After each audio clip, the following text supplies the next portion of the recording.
अखिल भूमंडलीय सर्वशिरोमणि मुनि समाज के संस्थापक आदि मुनीश्वर योगेश्वर सदगुरुदेव शिव मुनि महाराज की जय।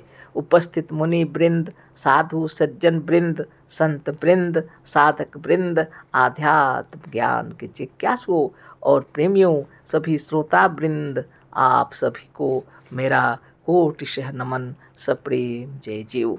आध्यात्मिक चर्चा चल रही है और हम लोग सदगुरुदेव शिव मुनि महाराज रचित ग्रंथ वेदांत सिद्धांत के अंतर्गत आज अध्याय 18 पर चर्चा करेंगे। शीर्षक दिए हैं सदगुरुदेव शिव मुनि महाराज जीव का ईश्वरत्व, है ना।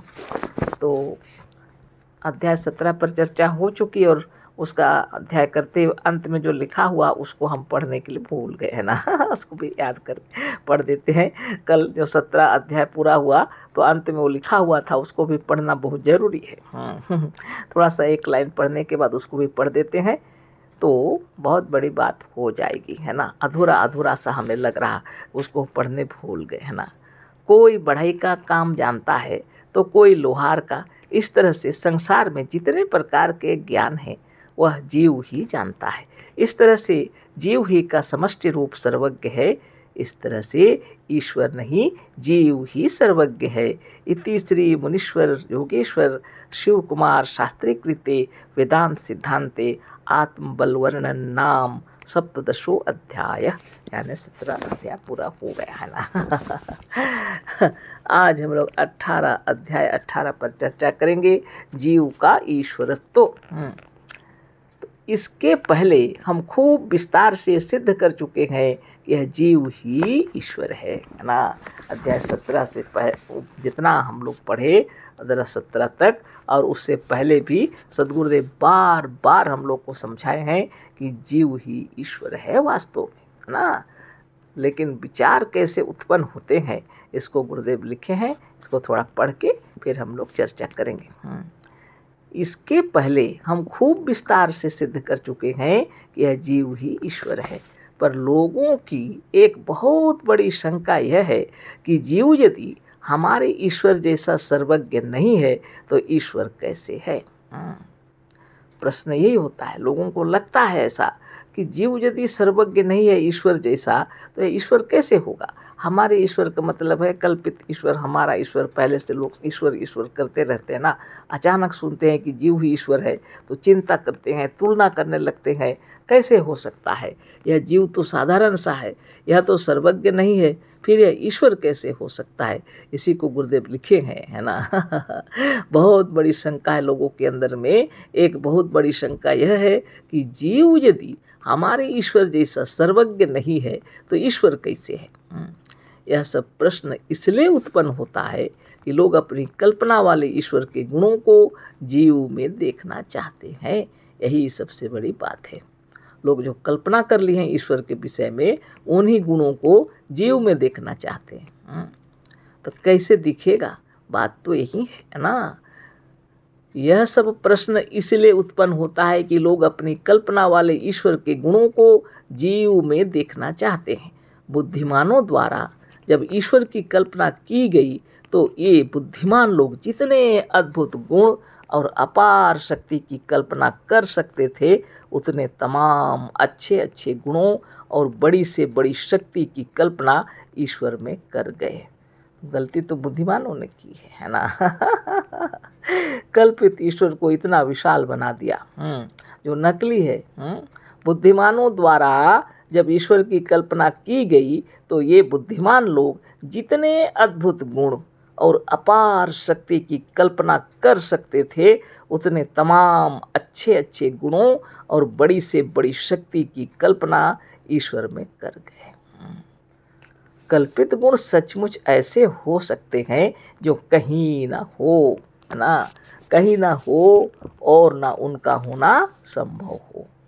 कल्पना तो कल्पना है और सच्चाई तो सच्चाई होती है ना। तर्कशास्त्र में हम लोग पढ़ते थे क्या, कल्पना तो कर सकते हैं कि सोने का पहाड़, बिल्कुल, है ना, लेकिन सोने का पहाड़ वास्तव में कहीं भी नहीं है ना। उसी तरह ये जो कल्पना किए हैं बुद्धिमान लोग, जितनी कल्पना कर सकते थे अद्भुत गुण का और अपार शक्ति का, और जितने अच्छे अच्छे तमाम गुण और बड़ी बड़ी शक्ति की कल्पना कर गए उस कल्पित ईश्वर के अंदर। और आज यदि जीव ही ईश्वर है, सद्गुरुदेव बता रहे हैं, तो लोग अचंभित हो रहे हैं और सोच रहे हैं ऐसा कैसे हो सकता है, क्योंकि यह तो हमारे ईश्वर जैसा सर्वज्ञ नहीं है, ना तो सर्वव्यापक हो सकता है, ना तो यह सर्वशक्तिमान होगा। ऐसी ऐसी कल्पना को इस जीव के अंदर देखना चाहते हैं, जो सिर्फ कल्पना है, उसका अस्तित्व ही नहीं है। उसी को सद्गुरुदेव समझा रहे हैं। बहुत बड़ी बात है। कल्पित गुण सचमुच ऐसे हो सकते हैं जो कहीं ना हो और ना उनका होना संभव हो, क्योंकि यह सिर्फ कल्पना में, विचारों में बसता है। इसका यथार्थ में कहीं अस्तित्व नहीं होता है, ना ऐसा होने की संभावना है। आगे पढ़ते हैं। कल्पित ईश्वर की तरह जीव को नहीं होना है। कल्पित ईश्वर की तरह जीव को नहीं होना है, कैसे हो सकता है बताइए। किंतु इस जीव के अलावा यदि किसी ईश्वर नामधारी चेतन व्यक्ति का अस्तित्व है, तो उस ईश्वर को ही जीव की तरह होना चाहिए, जैसा कि इसके पहले हमने अभी कहा है।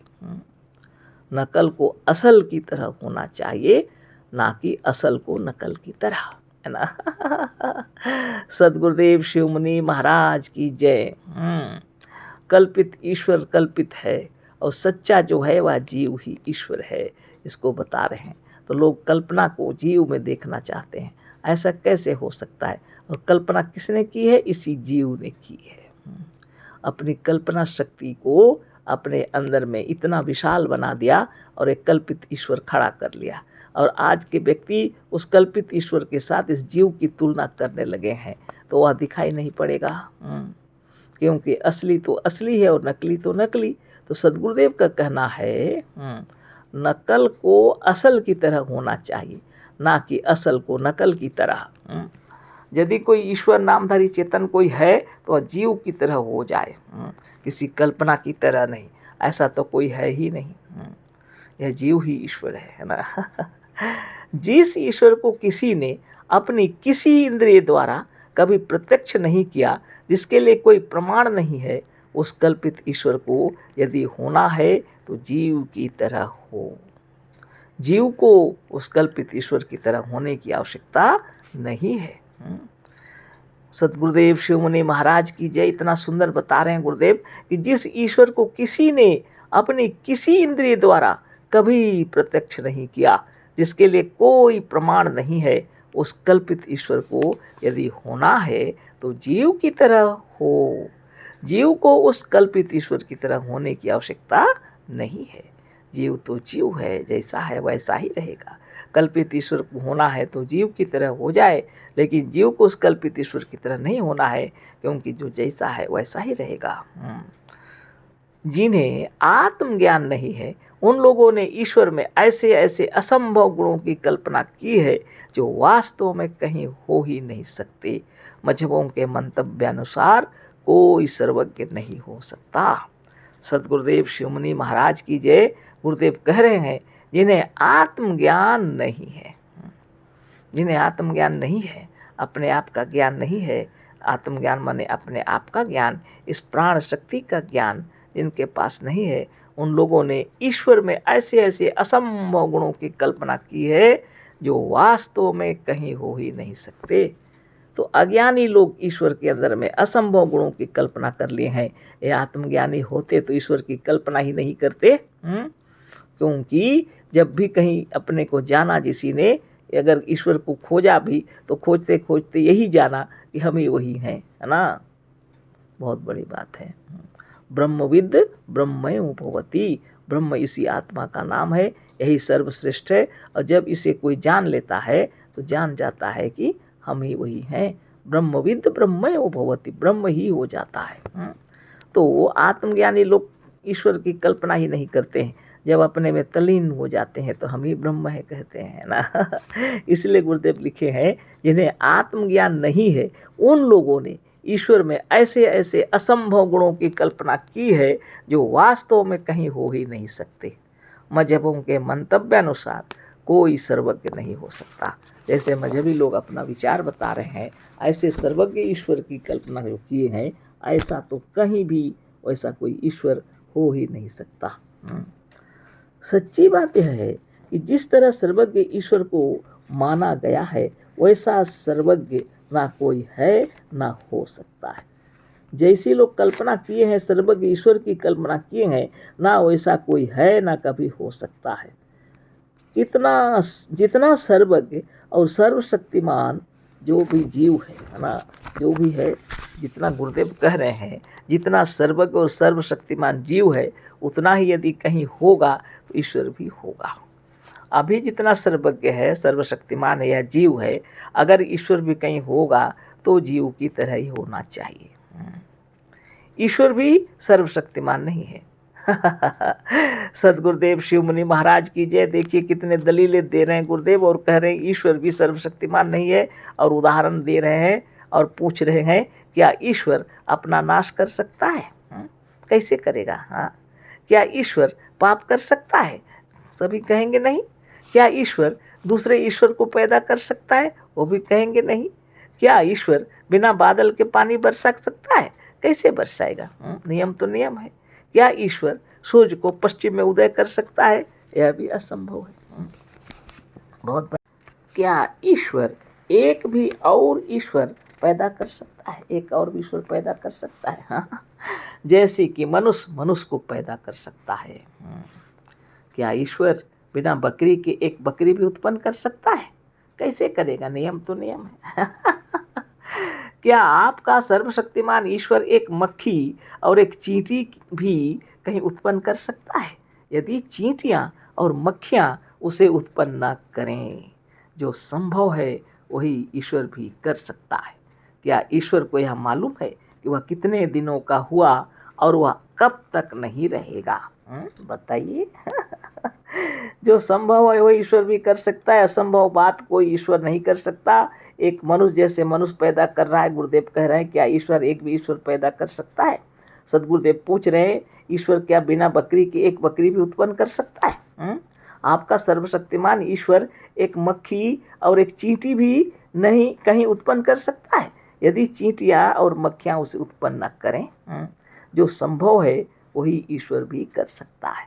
क्या ईश्वर को यह मालूम है कि वह कितने दिनों का हुआ?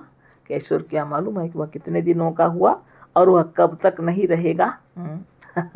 नहीं, फिर वह सर्वज्ञ कैसे है? आप कहेंगे कैसे उसको सर्वज्ञ, जब यही ज्ञान नहीं है। गुरुदेव की महिमा अपार। सदगुरुदेव शिव मुनि महाराज की जय। यदि यह असंभव बातें उसे भी नहीं मालूम है तो संभव बातें तो जीव भी जानता है। यदि ये असंभव बातें उसे भी मालूम नहीं है तो संभव बातें तो जीव भी जानता है। इस मानी में जीव भी सर्वज्ञ है। इस मानी में कहें तो जीव भी सर्वज्ञ है। जीव का समष्टि तो सर्वज्ञ है ही। जीव का समष्टि तो सर्वज्ञ है ही।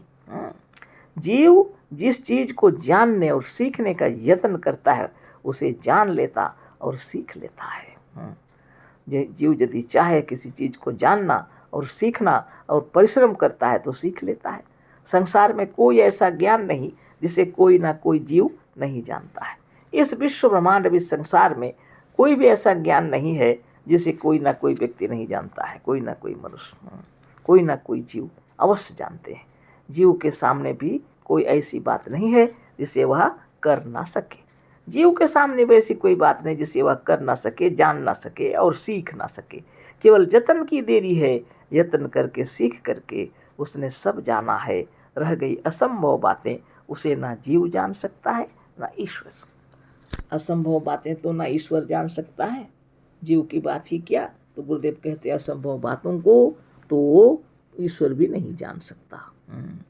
रह गई असंभव बातें, उसे ना जीव जान सकता है ना ईश्वर। सदगुरुदेव शिव मुनि महाराज की जय। समय ज़्यादा हो गया, कल फिर चर्चा करेंगे। अशेष धन्यवाद, कोटि सह नमन, सप्रेम जय जी। सदगुरुदेव शिव मुनि महाराज की जय।